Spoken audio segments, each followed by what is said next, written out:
wahlul 'uqdatam min lisani yafqahu qawli.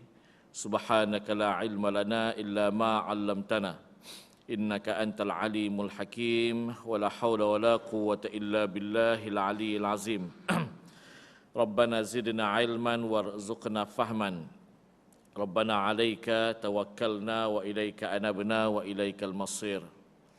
Qala al-musannifu rahimahullahu ta'ala wa nafa'na bi'ulumihi fid dharain. Amin.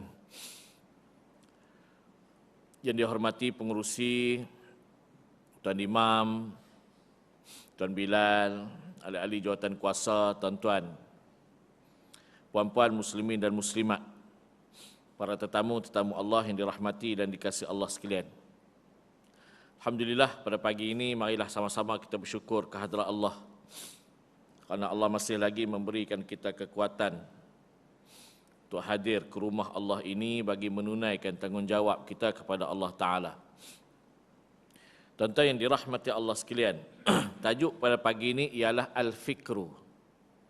Al-Fikru, iaitu bagaimana cara kita menggunakan akal fikiran mengikut cara orang-orang yang soleh.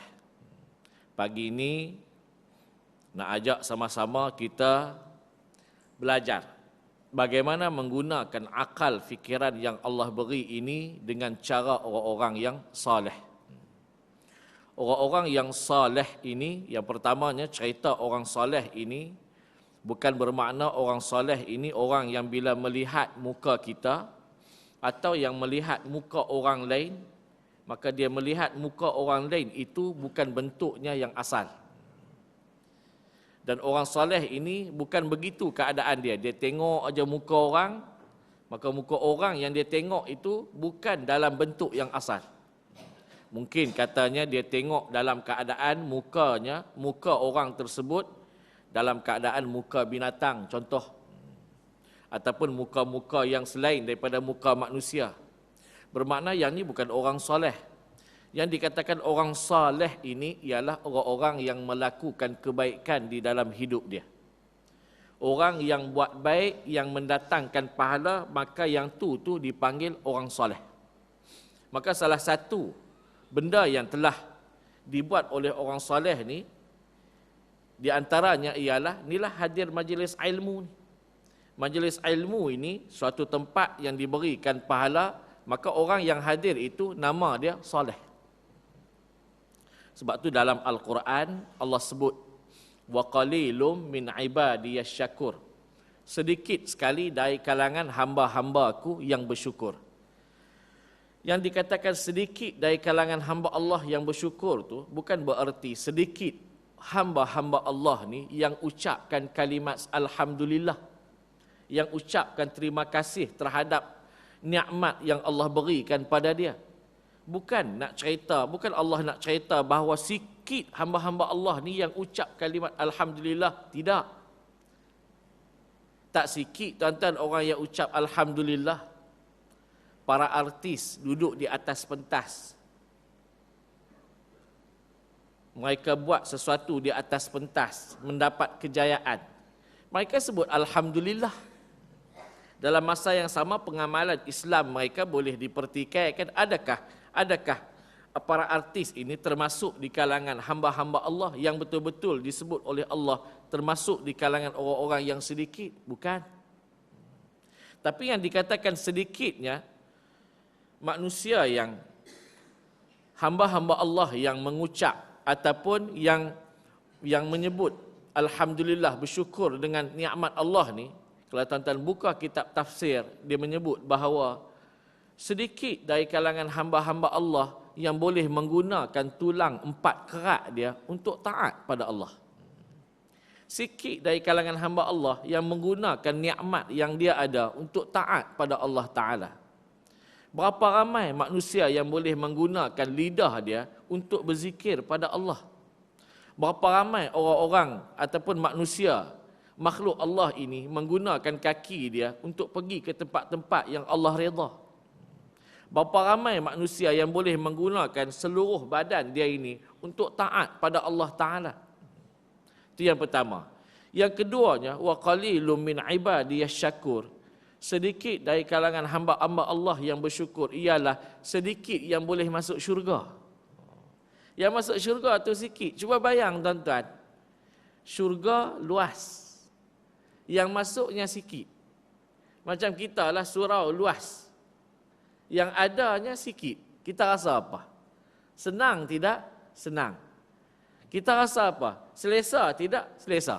Itu yang boleh duduk di tepi dinding, relax. Cuba ramai. Cuba ramai yang hadir. Silap-silap dinding pun kita tak jumpa. Berbeza dengan neraka. Luas juga neraka, tapi penuh. Saya pernah cerita pada tuan-tuan, luasnya neraka disebut pintu saja. Tak payah sebut isi dia. Tak payah sebut keluasan dalam dia. Sebut pintu saja. Pintunya saja Nabi sebut 700,000 tahun perjalanan. 700,000 tahun perjalanan ni memang tak jam. InsyaAllah lah tuan-tuan. Tuan-tuan yang dirahmati Allah sekalian. Jadi nak pilih yang mana? Nak pilih yang banyak ke nak pilih yang sikit? Kalau kita memahami konsep inilah ayat Quran yang Allah turunkan, betapa utamanya yang sikit. Jadi jangan susah hati dah. Janganlah kita pandang, alah buat majlis ilmu ni, orang mesti sikit. Ini yang tak semangat. Jangan kira semangat. Sebab apa? Kira yang sikit itulah yang Allah sebut hamba-hambaku yang bersyukur. Tuan-tuan yang dirahmati dan dikasihi Allah sekalian. Baik. Bila kita bicara mengenai al-fikru, bagaimana cara orang-orang saleh ini menggunakan akal fikiran mereka. Ini bukan nak cerita bila sebut aja orang soleh menggunakan akal fikiran dia, bukan bermakna nak kena hafal. Nak kena hafal bila sebut aja orang soleh kena hafal. Yang ni kena hafal, yang ni kena hafal. Nak boleh hafal apa kita tuan-tuan? Kita dah tak boleh nak ingat dah. Cuma kita tak boleh hafal, tapi kita boleh menggunakan akal fikiran kita. Tak payah hafal. Tak payah bila nak tengok hadis tak mampu kita hafal, tak payah hafal.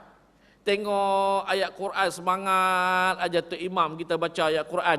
Nak balik hafal, kita tak boleh hafal, tak payah hafal. Tapi gunakanlah akal fikiran ini bagaimana cara orang soleh berfikir. Nak guna akal fikiran ini biasa. Kita boleh guna. Tuan-tuan hadir ke surau, kemudian balik ke rumah, daripada rumah datang ke surau.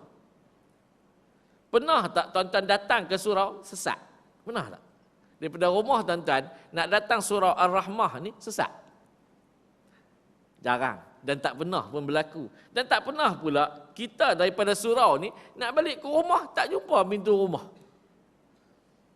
Tak pernah. Biasanya balik ke rumah, datang balik surau, insya-Allah tak sesat. Nak ceritanya itulah akal fikiran manusia, waras. Elok lagi. Tak rosak lagi, masih boleh fikir. Maka dalam cara orang soleh ini, beginilah dia menggunakan akal. Bukan untuk menghafal, tapi pandai menggunakan akal, berfikir. Menggunakan akal ini, insya-Allah akan diberikan pahala oleh Allah Ta'ala. Baik, mari kita tengok apa disebut dalam kitab ni. Disebut, orang-orang soleh ini, bila dia menggunakan akal, akan menghilangkan kelalaian dan menambahkan takut dan menghilangkan kejahatan dan menambahkan kebajikan iaitu rahmat serta pahala daripada Allah Subhanahu wa taala. Ada beberapa perkara. Yang pertamanya, orang yang soleh bila dia menggunakan akal fikiran dia, maka hilanglah kelalaian. Hilang kelalaian bermakna dia tidak berfikir dengan sesuatu yang tidak memberi faedah. Itu maksud dia. Dia akan fikir dengan sesuatu yang memberi faedah akhirat dia. Apa dia? Pahala. Dia tak fikir benda-benda yang lara, benda-benda yang boleh merosakkan akal, yang boleh merosakkan diri dia sendiri. Dia tak fikir. Tapi dia fikir sesuatu yang boleh mendatangkan pahala di sisi Allah Subhanahu wa taala. Tuan-tuan yang dirahmati Allah sekalian. Baik, dalam Quran diceritakan ada satu ayat Al-Quran yang menceritakan tentang dua sifat orang-orang yang soleh ini.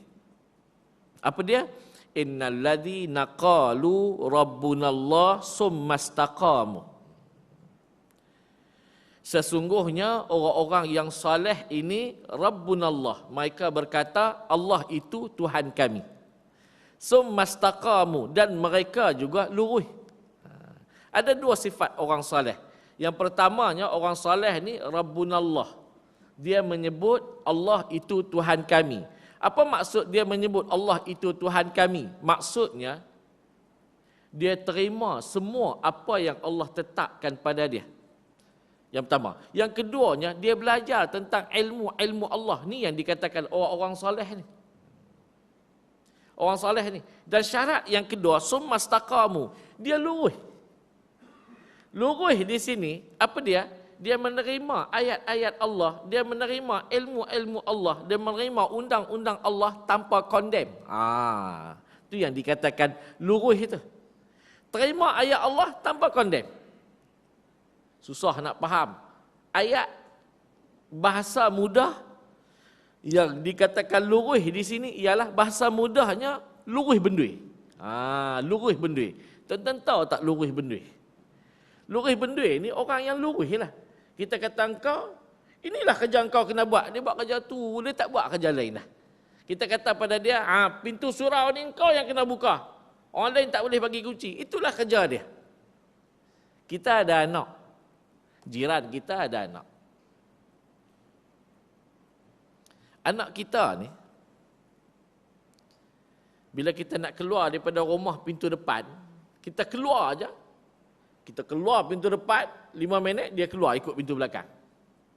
Yang anak jiran kita ini, bila mak ayah dia keluar, dinasihatkan oleh mak ayah dia, kau duduklah di rumah.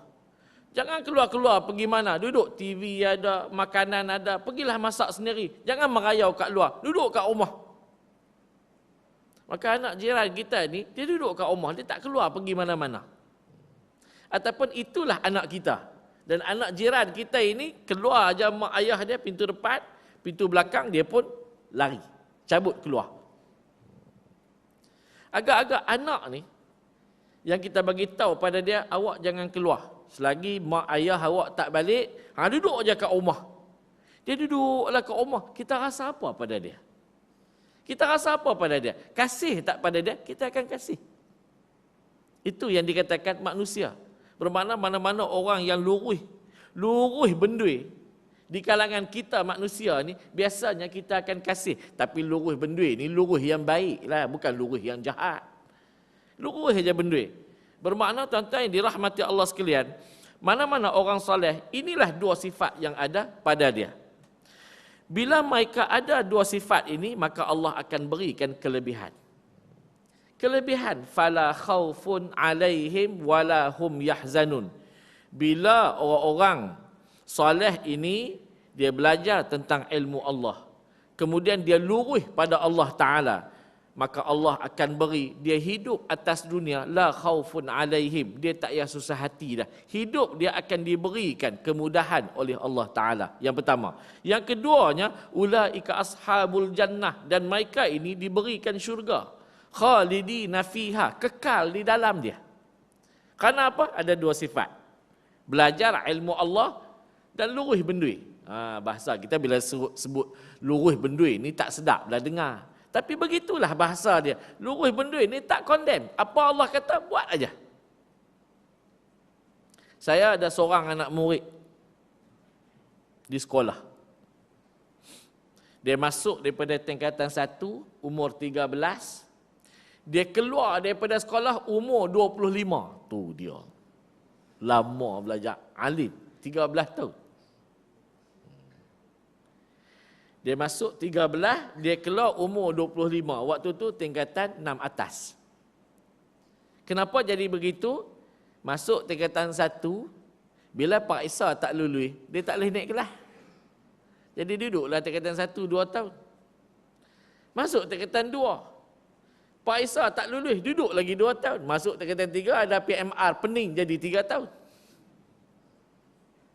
Akhirnya bila sampai tingkatan 6 bawah, sampai tingkatan 6 lah, tingkatan 6 bawah tu, umur dia dah 24. Kita kata lepas ni, dia tak lulus, mesti ayah dia suruh berhenti. Ada asal-asal macam tu lah. Umur 24 lah. Orang lain ni keluar kerja, kahwin dah kawan-kawan. Dia duduk kat sekolah.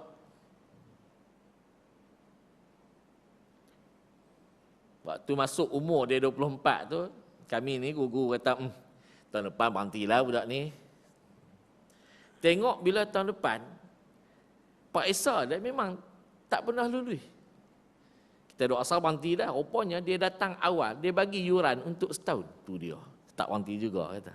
Tak berhenti juga budak ni. Akhirnya waktu umur 25, macam mana nak buat?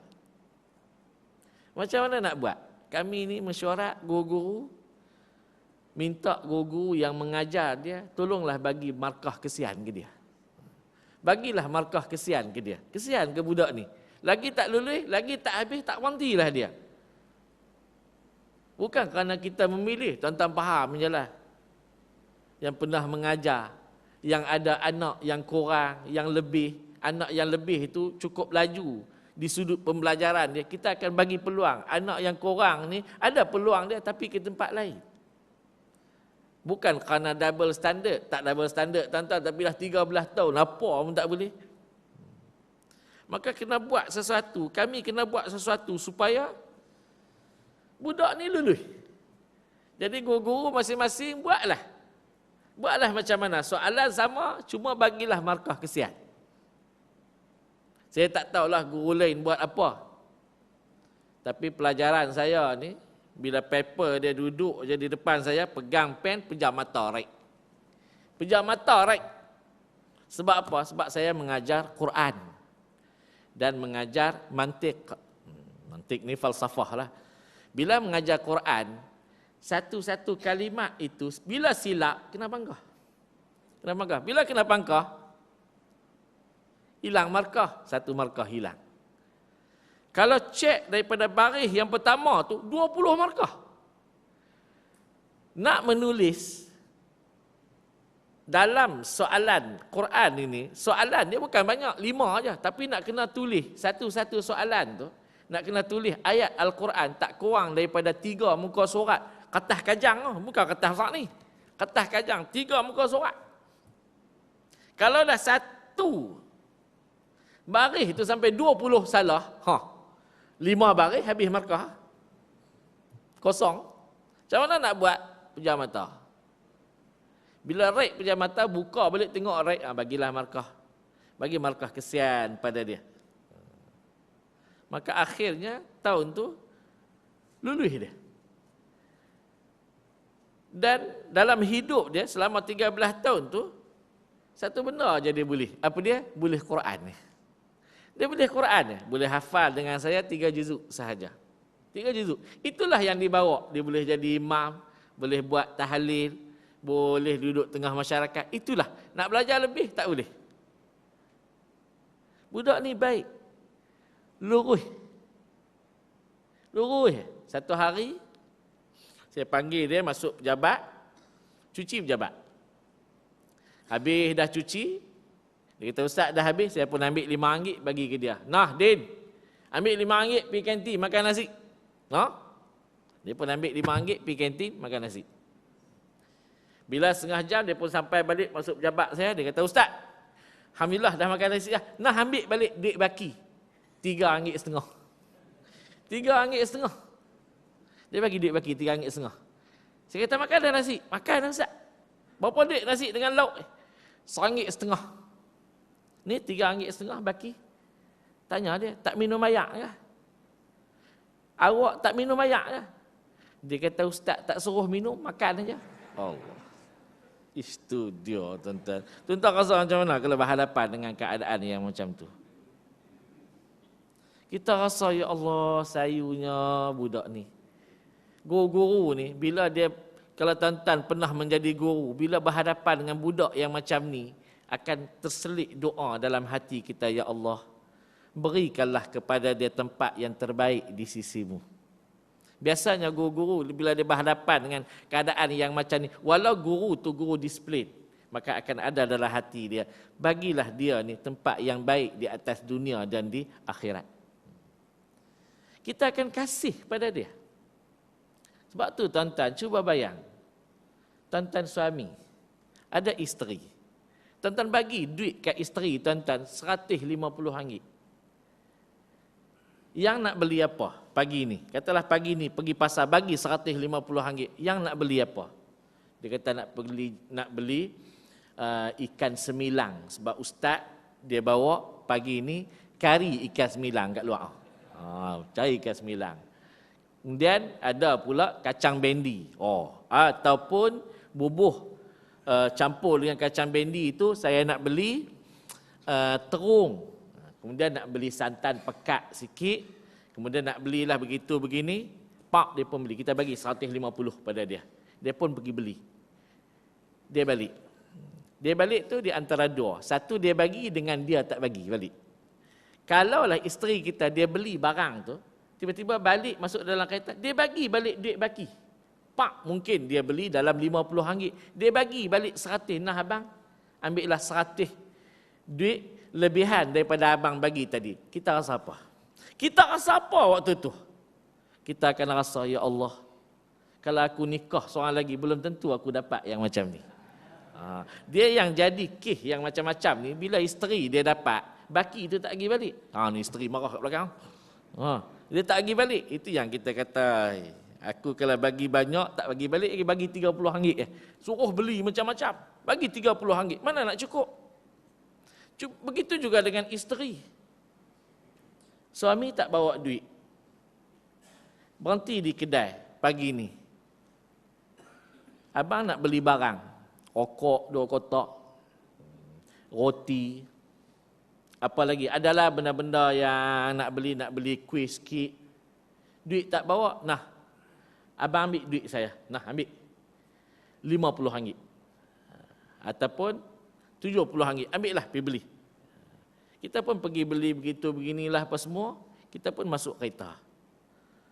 Kita bagi balik tak duit baki pada isteri kita. Ada orang dia tak bagi, dia senyap gitu. Ada orang dia bagi. Nah, yang ambil balik, ada baki lagi RM15. Agak-agak isteri akan kata apa? Isteri hati dia akan berdetik. Dia berdetik dalam hati isteri dia.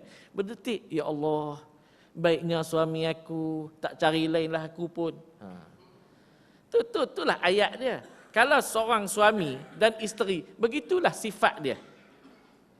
Bukan bendui, tapi dia lurus. Dia bahasa kita ni lurus bendui lah. Baik sampai begitu. Masya Allah. Tenanglah hidup manusia. Ni, fala khaufun alaihim ni, dia akan dapat. Walaupun dalam ayat ni diceritakan tentang belajar tentang ayat-ayat Allah, kemudian kita lurus hati dengan Allah. Mesti. Anak murid saya ni, tengok aja di sudut macam tu, walau lurus macam tu, tapi hidup dia Allah beri senang. Habis sahaja dia belajar di sekolah kami tu, dia hanya menggunakan syahadah sanawi sahaja.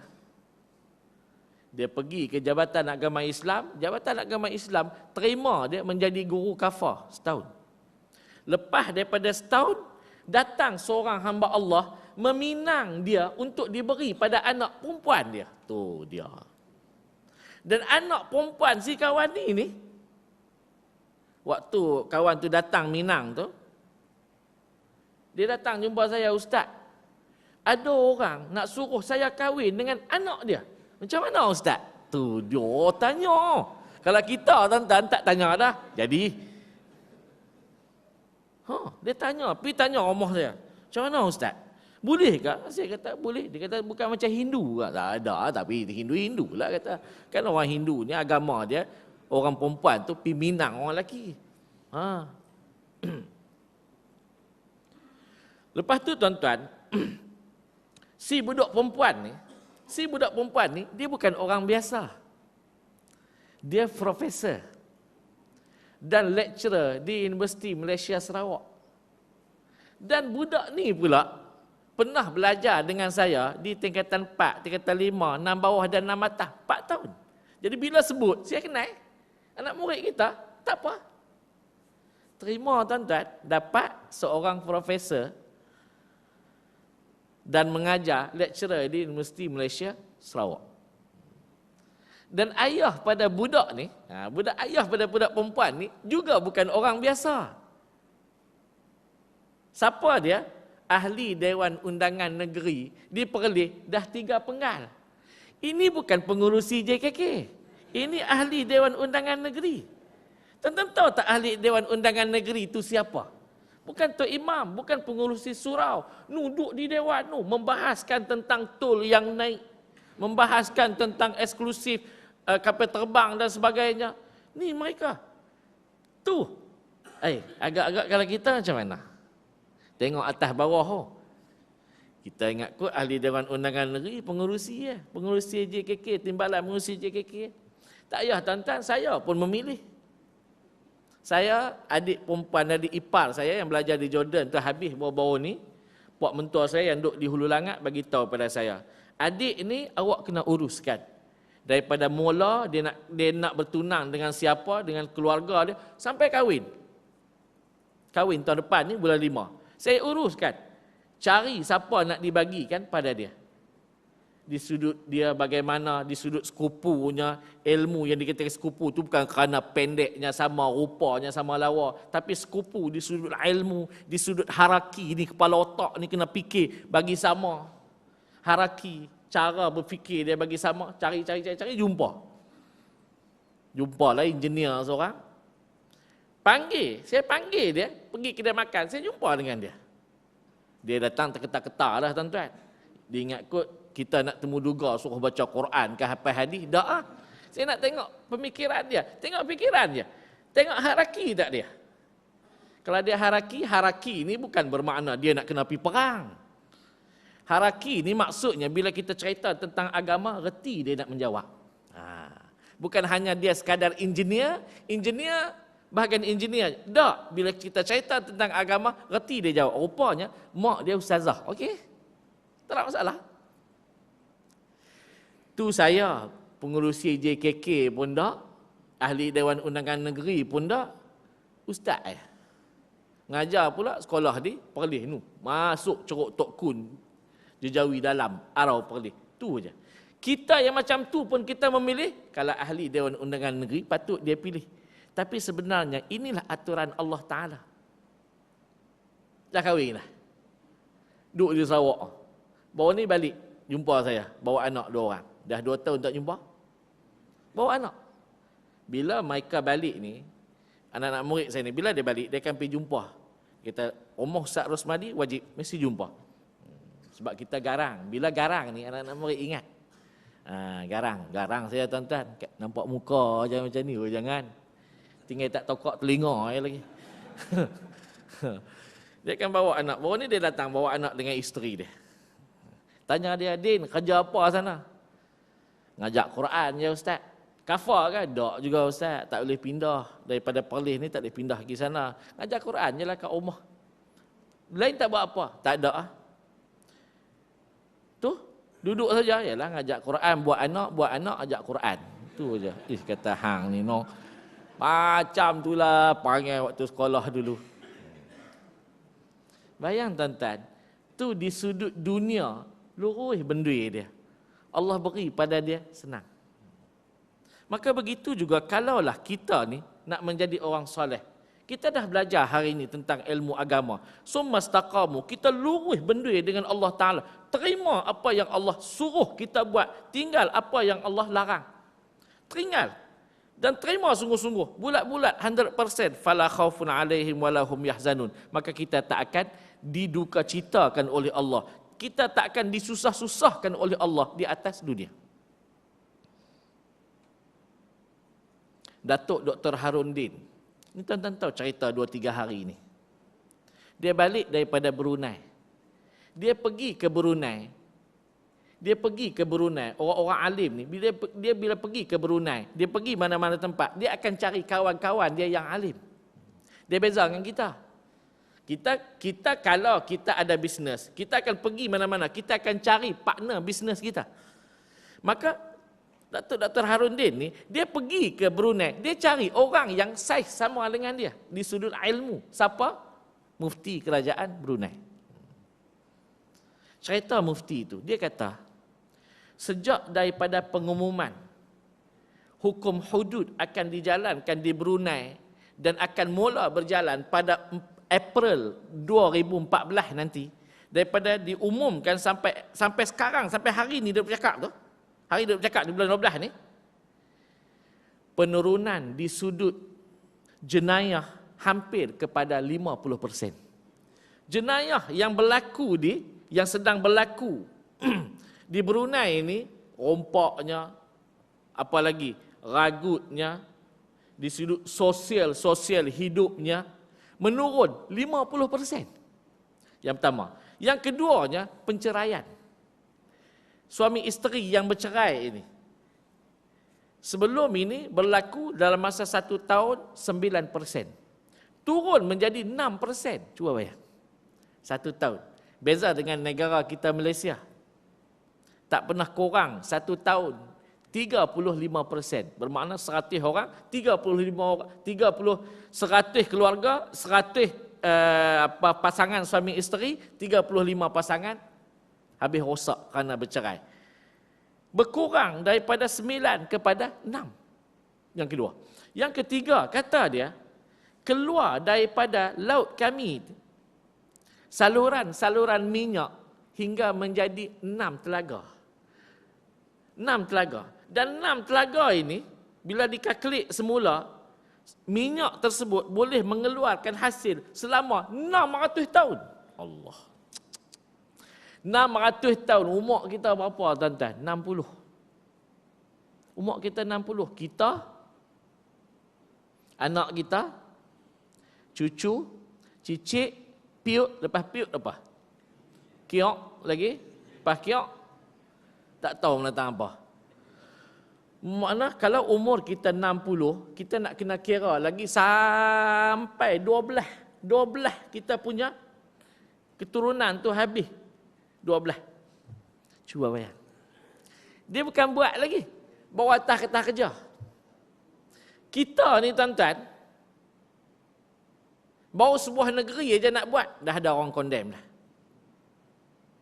Dia condemn dah, dia tengok kertas kerja ni tak lengkap.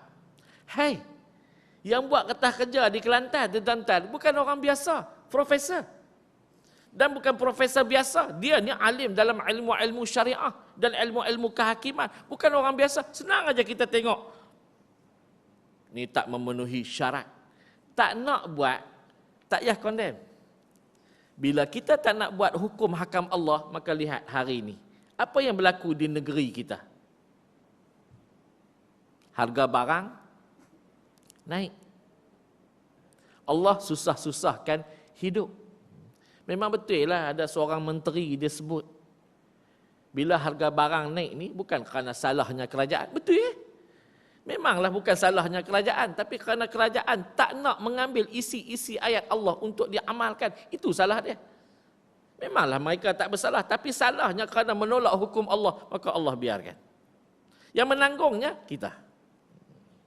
Jadi tuan-tuan yang dirahmati Allah sekalian, cuba tengok. Bila kita lurus dengan Allah Ta'ala, bila kita lurus benduilah dengan Allah Ta'ala, duduk atas dunia, tak ada masalah. Allah akan berikan pertolongan daripada hari ke sehari. Baik. Yang keduanya, mereka akan diberikan syurga di akhirat. Baik. Itu yang pertama. Ini yang dipanggil al-fikru, bagaimana cara orang-orang soleh berfikir. Kita dah dapat yang pertama. Apa dia? Belajar. Dan yang keduanya, mesti lurus ataupun terima sebulat-bulatnya apa yang dijadikan sebagai kehendak Allah Ta'ala. Baik. Tuan-tuan yang dirahmati Allah sekalian, disebut lagi. Ada dua unsur yang digunakan oleh orang soleh dalam akal fikiran dia. Yang pertamanya basyiran, yang keduanya naziran. Apa dia unsur yang pertama? Basyiran, gembira. Apa unsur yang kedua? Kecaman. Ada baik, ada buruk. Orang mukmin ni, orang soleh ni, bila dia berhadapan dengan sesuatu benda, inilah dua konsep yang dia bawa. Memang ada dalam Quran. Basyiran wa naziran litu'minu billah. Salah satu sifat orang-orang mukmin apabila ada dua unsur ni di hadapan dia. Basyiran wa nazira. Walaupun dalam Al-Quran ni, dalam ayat yang saya baca tadi ni, basyiran tu syurga, naziran tu neraka. Ada dua unsur ni, syurga, neraka, maka berimanlah seseorang hamba Allah. Kita teringat buat baik masuk syurga, kita buat sungguh-sungguh. Kita teringat, oi buat jahat masuk neraka, kita tinggal sungguh-sungguh. Ada dua unsur ni, baiklah kita. Maka begitu juga dengan orang soleh. Ada dua unsur ni dalam hidup dia, basyiran wa naziran. Tuan-tuan pergi makan kenduri.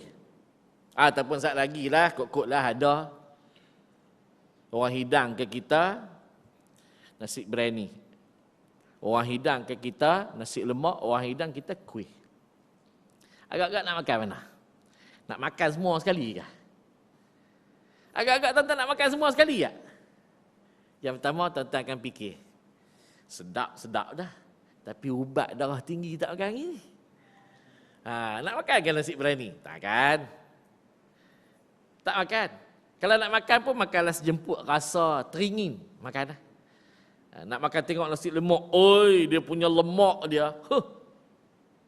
Nasi lemak ni kalau putih tuan-tuan beli, lemak tak banyak. Tapi kalau tuan-tuan beli nasi lemak ni, dia kelabu sikit-sikit. Itu memang pure punya santan. Dia yang kelabu sikit-sikit, dia macam bubuk Ashura tu, dia kelabu sikit-sikit lah. Itu memang. Kalau kena yang tu, balik rebah tuan-tuan. Kalau tak makan ubat lah. Tengok orang sediakan kopi, tarik, teh tarik, tongkat ali. Agak nak ambil yang mana? Fikir tu. Kalau kena kopi ni, sudah baru aja makan pagi tadi ubat homopati. Fikir tu. Fikir tu, ada baik ada buruk, ada baik ada buruk, ada baik ada buruk. Kita nak pergi ni, hari ni ada kenduri. Ada 5 jemputan kenduri. Fikir tak baik buruk. Fikir. Sebab jemputan kenduri ni dia Ampang. Ampang, Kajang, terus Nilai. Di Kelang ada satu. Fikir mana satu nak pi? Fikir, tak pi mana? Duduk di rumah. Nak pergi dengan tuan-tuan hari Sabtu ni di KL saya pengalaman lah. Pengalaman dah hari Sabtu di KL ni, walau cuti, tak ada lah orang KL nak cuti. Dia gantung belanga dia keluar. Mana pergi pun tak tahu. Kita pun nak kata, manalah pergi. Dia orang pun kata juga ke kita, pok ni pergi mana pula? Ustaz pula lah. Kita fikir tu baik buruk. Maka begitu juga orang mukmin ini bila hidup di atas dunia, dalam kehidupan dia fikir baik dan buruk. Nak menandakan dia ni mukmin ataupun tidak, fikir baik dan buruk. Saya nak ambil satu contoh pada tuan-tuan. Contoh mudah saja. 2 minggu lepas banjir. Nak cerita tentang banjir. Banjir 2 minggu lepas. Di mana Kuantang dengan di Kemamang. Di Kuantang tu kira 43,000 duduk di pusat penempatan banjir. Ada satu tempat pusat penempatan banjir, beberapa ribu orang yang duduk di situ. Pusat tu air naik. Cuba bayang. Nak duduk kat mana? Pusat tu air naik. Tuan-tuan boleh tengok dia orang tu duduk atas kerusi. Pasal duduk atas kerusi, ada orang tanya, Ustaz, macam mana kami nak semayang? Ni banjir ni. Saya kata semayanglah sekadar yang mampu. Dia kata, takat rokok boleh Ustaz, kalau sujud buh kepala dalam ayak ni. Kalau tak baca apa, okey Ustaz. Tapi kalau baca, teruk sikit lah. Biasa tak lemah pun, biasa tak ada air macam ni pun baca jenuh. Subhana rabbiyal a'la. Nak baca 3 kali, dah tahu orang angkat dah lemah. Dalam hukum ni ada 2. Yang pertamanya, semayanglah macam mana orang-orang yang OKU semayang atas kerusi. Sekadar yang kita boleh sujud. Jangan bubuh kepala rejam dalam ayak tu je.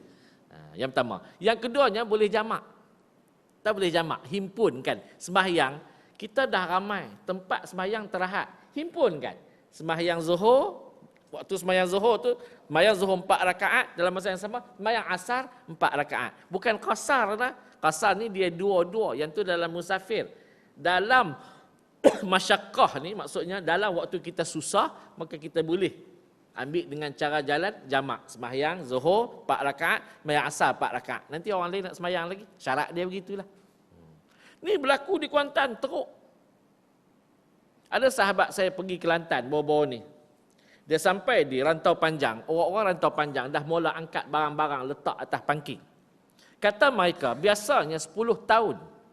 Setiap kali 10 tahun berlakunya banjir, banjir tersebut luar biasa. Dan tahun ini mereka sebut adalah masuk 10 tahun. 10 tahun. Setiap 10 tahun, ini giliran dia masuk pada tahun 2013. Maka akan berlaku sesuatu banjir yang besar. Mereka bersedia. Tiba-tiba banjir tersebut memang berlaku, tapi tidak di Kelantan, berlaku di Terengganu dan paling banyaknya di Kuantan, Pahang. Habis. Dan mereka yang di Kelantan hanya 3 hari, 1000 lebih, lepas dari 3 hari, selesai. Habis. Selamat. Yang berlaku teruknya di Kuantan. Baik tuan-tuan. Bila Allah Ta'ala ini, dia ciptakan sesuatu baik dan buruk di hadapan mata kita. Sesuatu benda yang berlaku ini, sama ada nikmat ataupun azab. Maka kita ni, orang-orang yang soleh, mesti fikirkan tentang 2 unsur. Kenapa? Apa unsur basyiran? Apa unsur naziran? Kenapa berlaku macam ni? Patut berlaku di Kelantan, tiba berlaku di tempat lain. Kenapa berlaku begini? Jarang berlaku, teruk pula tuan-tuan. Dan berlaku ni pula habis. Yang baik kena, yang tak baik pun kena. Kawan saya buat rumah baru siap sebulan. Dia pun tangkaplah gambar rumah, pak. 2 minggu lepas, dia hantar juga gambar yang sama. Pak, tapi berbeza. Saya tanya apa beza yang ni, apa beza yang tu? Dia kata yang ni sebulan lepas baru siap rumah. Yang ni seminggu lepas. Rumah dah ditenggelami air, hanya tinggal bumbung. Peti ais dia pun tunjuk. Mana peti ais dia? Duduk di celah-celah dapur nak keluar daripada rumah. Mana TV screen yang macam ni hilang. Tak boleh buat apa dia kata. Dan rumah dia tengok dalam gambar tu macam rumah yang dah ditinggalkan 150 tahun. Tak ada apa. Rosak. Bila berlaku begitu tuan-tuan, maka kita kena baca, kenapa Allah timpakan bala? Kenapa jadi macam tu? Di sudut nazira. Di sudut nazira. Yang pertamanya, memang tuan-tuan, ini cerita yang ada dalam internet. Yang pertama ni, apa dia? Katanya persatuan agama lain daripada Islam ni, mereka dah beli sebuah tanah, nak dibina sebuah pusat untuk dihimpunkan abu-abu mayat yang mati tu, abu mayat yang dibakar tu, abu-abu ni nak disimpan di satu tempat, dan tanah tu telah dibeli, cuma tak dibuat lagi. Baru ada dalam plan, tak buat lagi. Itu yang ada, yang beredar cerita dalam internet. Tak apalah. Tak apa. Tapi saya nak ambil yang kedua. Yang ni pandangan saya lah, bukan pandangan sesiapa. Yang ni kita tengok, perhati balik, nilai balik. Mungkin ya, mungkin tidak. Apa dia? Pahang ni satu-satu negeri yang mengeluarkan arahan perkeliling. Apa dia? Tak dibenarkan mengadakan tazkirah sepanjang bulan Ramadan di bulan Ramadan. Diberikan surat perkeliling ini kepada masjid dan kepada surau. Buat aja, maka ada undang-undang yang akan ikut mereka. Ni surat perkeliling ini keluar dalam surat khabar. Bila tuan-tuan? Ramadan. Dia kata boleh mengganggu orang nak melakukan ibadat dalam bulan Ramadan. Berlaku Ramadan hari itu, hari ini diberikan banjir. Berapa bulan? 4 bulan. 4 bulan diberi. 4 bulan diberikan oleh Allah Ta'ala masa untuk bertenang, masa untuk bertaubat. Tapi akhirnya Allah timpakan bala selepas daripada 4 bulan. Saya ambil pengalaman negeri saya di Perlis. Tahun 2004. 26 hari bulan 12 berlaku sebuah banjir yang besar di Perlis. 26 hari bulan 11 tahun yang sama, menteri kami sebut. Menteri kami ni disebut. Dia kata negeri-negeri yang ada di pantai timur tu, Kelantan dan Terengganu, berlaku banjir kerana sistem peparitan mereka tidak sehebat kami yang hebat di Perlis. Cuba datang belajar di Perlis macam mana sistem pengairan dan saliran perparitan di Perlis ini bertaraf world, dunia. Kira tak nak banjir. Dia sebut tu 26 hari bulan 11 berlaku banjir yang besar di Perlis. 26 hari bulan 12, satu bulan ni. 25 hari bulan 12 saya balik daripada KL pergi ke Perlis bawa kereta. Sampai dia Alok Start, hujan lebat. Sampai dia Alok Start, saya punya wiper putih 3. Pum. Bukan kerana wiper tu murah, tapi kerana dah 3 tahun pakai, putih lah tuan-tuan pun. Kebetulan. Cabut terus, putih terus tuan-tuan. Nampak berseri macam tu. 26 hari bulan, jadi. Cuba tengok tuan-tuan, ni pengalaman. Maka begitu juga yang berlaku di Kuantan. Yang berlaku di Kuantan. Allah tunjuk. Dan Allah beri ujian pada mereka, begitulah keadaan dia. Teruknya. Kerana apa? Ni, sekat ayat-ayat Allah. Dan akhirnya, bukan hanya sekadar diberikan susahnya mereka. Tapi orang-orang yang tidak bersalah juga menghadapi susah. 2 beranak. Berulang-alik, seorang ayah, seorang anak. Berulang-alik nak angkat barang. Bot terbalik, mati dah. Apa dosa budak ni? Sebab tu tuan-tuan yang dirahmati Allah sekalian, jangan sampai Allah tegur. Jangan sampai Allah tegur kita. Kalau Allah tegur kita, semua kita akan rasa sakit. Tapi kalau manusia tegur kita, terimalah tuan-tuan selama mana perkara itu dan teguran itu baik. Saya kata ke tuan-tuan, contoh, saya kata, ni apa datang kuliah, pen tak ada, buku tak ada. Tuan-tuan terasa tak? Terasa sampai tulang. Geram ustaz. Tuan-tuan kata pula ke saya, ustaz ni nak kuliah lah, jangan duk cerita sana, cerita sini lah, apa semua. Mengarut semua ni. Orang lain yang cerita, ustaz kuliah aja. Depan-depan orang tuan-tuan bangun cakap macam tu. Saya terasa tak? Saya terasa. Saya cakap tadi kat tuan-tuan, tuan-tuan terasa tak? Tuan-tuan terasa. Baik. Walau saya terasa, walau tuan-tuan terasa, saat lagi ni ada nasi lemak dihidangkan dengan teh tarik. Agak-agak minum, agak-agak makan. Agak-agak telan masuk tak lagi? Telan masuk tak tuan-tuan? Bukan sekat telan masuk. Singgah kedai lagi makan. Bukan sekat singgah kedai, ambil top up balik di rumah. Yang sakit hati, tapi mulut kita masih boleh makan. Kaki kita masih boleh melangkah. Mata kita masih boleh melihat. Itu kalau orang tegur. Tapi kalau Allah Ta'ala tegur, bukan sekadar hati yang sakit. Seluruh jasad kita akan ditimpa sakit. Tengok di Kuantan, tengok di Kemaman. Bila Allah Ta'ala tegur sahaja, bukan setakat hati yang sakit. Kaki kita sakit, mata kita sakit melihat keadaan susahnya orang. Apa lagi? Tangan kita sakit. Seluruh harta kita akan merasai sakit dan disusah-susahkan oleh Allah. Sebab tu jangan Allah Ta'ala tegur. Ni Allah Ta'ala tegur mereka, diberi masa, tak bertaubat maka kena semua. Sebab tu tuan-tuan, lebih baiklah ada orang tegur kita. Kenapa ni? Terimalah tuan-tuan. Ada orang datang tegur, isteri tegur kita, terimalah. Engkau tak, aku makan garam lama daripada engkau. Susah. Walaupun ada orang tegur, hati kita merana. Hati aja merana. Tapi kalau kita boleh didik dia, insya-Allah akan menjadi manusia yang baik. Jangan sampai Allah Ta'ala tegur kita. Tu. Itu dipanggil naziran. Apa dia? Kita tengok satu benda, kita tengok dan kita pandang melalui ni kecaman Allah Ta'ala. Jangan jadi macam tu. Jangan jadi macam tu. Kecaman Allah Ta'ala. Kalau Allah tegur, teruk kita. Apa unsur basyiran? Di sudut gembira dia apa? Ada. Apa dia? Basyiran ini ada pada kita. Patut ada pada kita. Apa dia? Walaupun kita tidak ditimpa susah banjir macam di Kuantan. Walaupun kita tidak ditimpa susah banjir dengan apa yang berlaku di Kuantan. Tapi Allah membuka jalan pada kita untuk kita membantu mereka. Untuk kita bantu mereka. Orang di Kuantan ni disebut liyukaffiraha anha. Allah berikan pada mereka kafarah, dosa-dosa mereka diampunkan oleh Allah dengan keadaan yang macam tu. Dan kita yang duduk di sini tak kena banjir. Takkan kita tak nak ambil peluang supaya dosa kita juga diampunkan.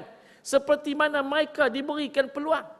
Bagaimana? Walaupun kita tak ditimpa susah, basyiran dia, unsur gembira dia, unsur baik dia, kita boleh tolong mereka. Bagaimana? Tolong mereka dengan apa-apa yang diminta, duit. Tolong mereka dengan barang-barang yang diperlukan oleh mereka. Sebab tu kerajaan tuan-tuan ni di Selangor ni, tahniahlah. Bukan sekadar 50,000 diberi kepada Pahang, pada Kuantan. Tapi disediakan makanan yang berlori-lori. 27 kontena barang sampai. 2 minggu lepas saya kuliah di Masjid Riyadhus Salihin, Seksyen 17. Bila sampai itu bukan Tok Imam tak ada, Tok Bilal tak ada, tinggal JK yang bahagian kuliah. Habis kuliah nampak Tok Imam muka lesu dengan Tok Bilal. Kenapa Haji? Allah baru letih tak letih masak. Oh ada kenuri ada. Masak makanan untuk dihantar pergi ke Pahang dan ke Terengganu. Tanya dia banyak kan masak? Taklah banyak. Tapi dekat-dekat 7 lori lah. Tu dia. Allah hebatnya. Tu dia. Bermakna walaupun mereka dapat pahala diampunkan dosa, kita diberikan peluang untuk buat pahala menolong mereka. Sekurang-kurangnya Nabi sebut bila ada sahabat kamu ditimpa susah, berdoalah supaya mereka diberikan kesabaran. Doa aja. Ya Allah berikanlah kesabaran. Nilai doa ini tinggi sebab yang akan tenteramnya jiwa.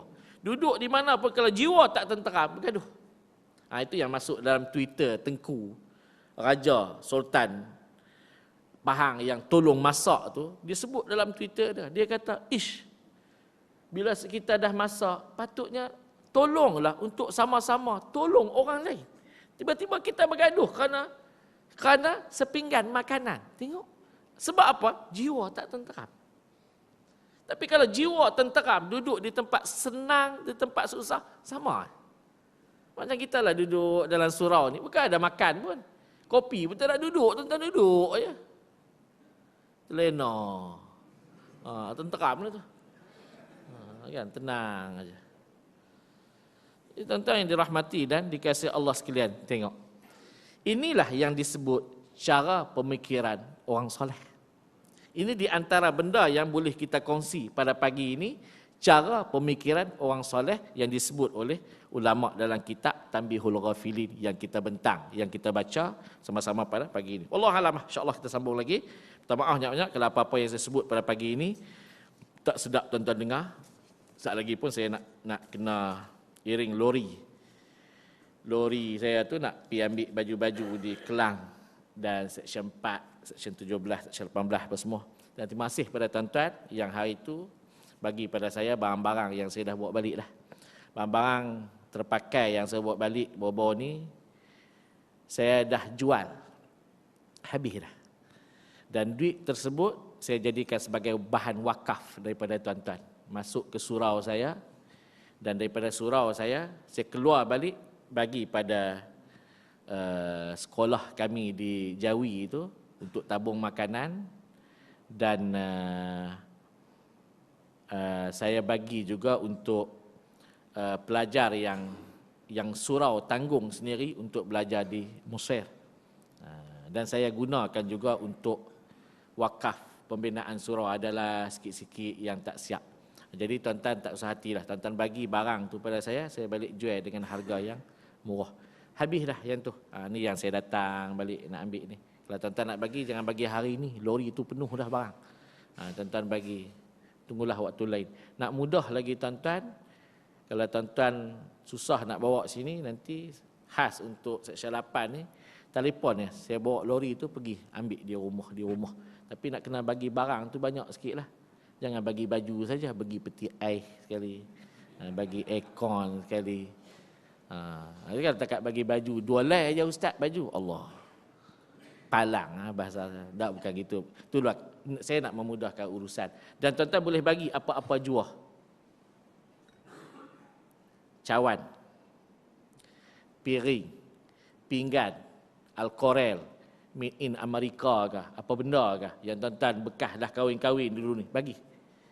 Tuan-tuan kenal Siti Fatimah Yasin, seorang pelakon Siti Fatimah Yasin, dia duduk Kelana Jaya. Dia kata, saya habis dah ustaz, nak bagi apa pun tak ada. Tapi ada satu benda nak bagi. Dia pun pergi ambil dalam kereta, ustaz nak. Rupanya baju dia kahwin dulu ni lama. Siti Fatimah Yasin, dia berlakon dengan P. Ramlee tu. Dia bagi baju kahwin dia lama. Siapa saya balik PJ dengan harga yang cukup berpatutan lah, murah lah. Dapat kat budak tu seronok. Saya nak kahwin ustaz, moga-moga lawa macam Siti Fatimah Yasin lah, saya kata. Tu. Dan barang-barang yang lain. Tuan-tuan boleh bagi apa-apa pun. Cuma jangan bagi rumah aja. Saya tak ada apa ustaz, mian-mian angkat rumah pitak dipolis tak ya. 2 minggu lepas saya buat balik sebuah kereta Ford Laser. Orang Bandar Tun Razak. Macam itulah dia, habis dah ustaz nak bagi rumah saya ni apa pun tak ada dah. Tak ada satu benda nak bagi ke ustaz. Dia bawa saya pergi rumah. Saya kata kalau yang ni terima lah juga. Saya ingat kot dia nak bagi Camry dia. Rupanya dia bagi Ford Laser. Tak apalah Ford Laser, alhamdulillah lah orang bagi. Saya telefon apa tukang masak kami sekolah tu, Abang Zul, mai tolong ambil kereta. Dia pun datang ambil. Bawa kereta tu nak sampai ke Perlis 2 hari 2 malam pun sampai. Tolak pukul 10 pagi, sampai di Ipoh saya telefon, Abang Zul duduk mana? Sampai di Ipoh ustaz, tuan-tuan tahu pukul berapa? 7 petang. 7 petang sampai di Ipoh, dia tak boleh lari ustaz. 7.10 kalau lari kena berhenti. Duduk setengah jam lari balik. 7.10 tak boleh lari atas jalan lebuh raya, kena turun jalan biasa. 2 hari 2 malam baru sampai. Sampai di Penang, saya kata macam mana? Nak jual kat Kelim Botol ke? Nak beki? Dia kata tak apa ustaz, saya cuba usaha bawa orang dah korban ke kita, maka kita cuba cari pahala atas korban orang. Allah kata bagus. Sampai duduklah sekarang ni di sekolah. Saya gunakan untuk sekolah, guna untuk surau dan guna untuk ada mahat tahfiz yang saya ada juga. Saya mengajar sampingan dia orang panggil untuk pelajaran Quran campur dengan bahasa Arab. Dia adalah cara pengajaran dia tu Quran dicampur dengan apa kaedah-kaedah Arab, macam mana Quran ni boleh diubah baris begitu begini. Ada dan mahat tahfiz di Perlis tu yang saya guna juga untuk mereka. Tapi tak boleh lari laju lah, takat 70 lah. Tapi Perlis tu dah sempit kan, jadi pusing macam mana pun tak sempat temperature naik. Tapi kalau Selangor teruk lah. Sampai ke tahap tu lah. Alhamdulillah. Moga-moga saya guna ni pahalalah pada orang-orang yang beri. Dan tuan-tuan beri walaupun hanya sehelai baju, pahalalah pada tuan-tuan insya-Allah. Dan kami doa moga-moga tuan-tuan dipanjangkan umur seperti umurnya Nabi Nuh alaihi salam, penuh dengan ketaatan kepada Allah insya-Allah. Wallahu alam. Dan ada barang-barang di luar tu kalau tuan-tuan nak beli selain daripada perencah kari yang saya cerita sedap tadi yang Ustaz Hanif duk bawa tu, dan kami buat perencah tu, kami ambil perencah tu kerana Ustaz Hanif ni dia nak siapkan bangunan sekolah dia. Saya kata cari satu produk kita tolong. Dulu dia pernah tolong saya, sekarang saya tolong dia. Ada di luar ni tuan-tuan. Cuma harga dia berbeza sikitlah, RM12. Dan saya bawa juga satu minyak. Minyak ni minyak urut, bukan minyak kuat tuan-tuan. Minyak urut badan tuan-tuan. Minyak kuat tak ada, minyak urut badan. Dan minyak ni taklah panas sangat. Dia punya asas dia daripada serai wangi. RM10 ada kat luar. Tuan-tuan boleh tengok sekali lagi ni. Kalau ada orang boleh tolonglah tengok ada harga semua dan barang-barang yang lain. Dan ada satu kupon. Kupon ni kupon pembinaan surau. Surau baru di Perlis. Mereka minta tolong saya dan saya kata bajet ni jangan mahal. Jangan sampai RM100,000. Sebab kita kampung jangan sampai RM100,000. Buat sekadar RM80,000 pun dah boleh siap sebuah surau kita boleh pakai. Jadi mereka bagi kupon pada saya dan ada di belakang. Kalau tuan-tuan nak bagi hari ini pun di atas jadah tu pun niat untuk wakaf kepada pembinaan surau. Kalau nak kupon ada di luar sana. Wallahu a'lam. Terima kasih sekali lagi. Subhanakallahumma bihamdika asyhadu an la ilaha illa anta nastaghfiruka wa natubu ilaik. Wal 'asri innal insana lafi khusrin illa alladziina aamanu wa 'amilus shalihaati wa tawassaw bil haqqi wa tawassaw bis sabr.